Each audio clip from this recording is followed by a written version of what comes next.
กลางวันมาละกายลอยไหวมุงโตยพุงนกยางอ่อนมินนั้นหมอบทวนหอยสับโปงมาเยาสิกอ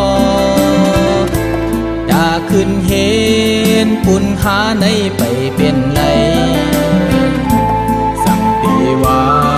กวนก้อนพึกลับสีมากควันหอยแลตั้งแป้มฟ้าย้อนโถโลหอโวปอกขึ้นเมื่อสู่ตีเหินนังปานหนึ่งย้อนสู่มาเยาไปเป็นดาปุญหาอึดเห็นไว้ต่อสู้เยาอยากเยาว่าเมื่อนานที่เลี้ยงเสา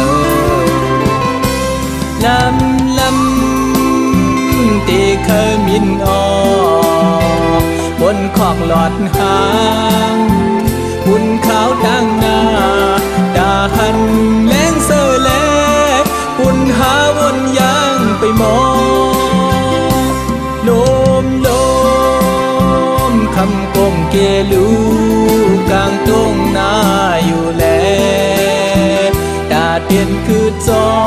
มที่คงก้นจันภายเนอเพื่อนุ่มเจิงหา